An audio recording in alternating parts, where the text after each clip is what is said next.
நண்பர்களே, நான் உங்கள் விவசாயி என்கின்ற பாய். இங்கே பாருங்கள், ஆந்திராவில் யானைங்க வந்து என்ன கலாட்டா அக்கப்போர் பண்ணி போயிட்டு விவசாயம் பண்ணுறவங்களுக்கு ஏகப்பட்டதாக நஷ்டம் எடுத்தாகும். ரொம்ப அழகாக வந்துருச்சு இந்த பில்லுங்க. ஒவ்வொரு யானை வந்து ரொம்ப கலாட்டா பண்ணி நஷ்டம்.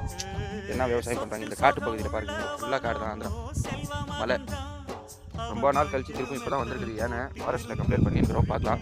நடவடிக்கை எடுக்கணும். வருவாங்க, ஃபாரஸ்ட்காரங்க வருவாங்க, முடிக்க அடிப்பாங்க, காட்டுக்குள்ளே அடிப்பாங்க, பார்க்கலாம். இந்த வீடியோ போடுறேன், எனக்கு போயினுக்கிறத அந்த கால் தடம் வீடியோ உங்களுக்கு நான் பதிவு பண்ணுறேன். பாருங்கள் எப்படி இருக்கு என்ன பாருங்கள் நண்பர்களே. ஒரு கால் அடி தடம் எவ்வளோ பெருசாக இருக்குது பாருங்கள். இங்கேருந்து இது ஓரமே போயிருக்குது. நல்லா நிம்மதியாக சாப்பிட்டுட்டு இந்த பில்லை சாப்பிட்டுட்டு நெல் பில்லை அழகாக போயிருக்குதாங்க பாருங்கள். வழி தெரியும்னு நினைக்கிறேன் உங்களுக்கு. அந்த பில்லை படுத்துங்கிற இடம்லாம் ஃபுல்லாக காடு தான் நண்பர்களே. இவங்களுக்கு தான் நிலம். அது இந்த பையன் தான் யானை சாணி. இது எப்படி இருக்குதுன்னு பாருங்கள் நீங்களே. இவ்வளோ தின்னுட்டு இவ்வளோ போட்டு வச்சு போயினுக்குது. குச்சி விட்டு கிளற அப்படி இதெல்லாம் நாஸ்தி. இடம்லாம் ரொம்ப சேதம் படுத்திட்டு. இவங்களுக்கு தான் இங்கே காட்டுவாசி தான் நிலம். இது கோட்லி கோட்டரன்றான் பாருங்க.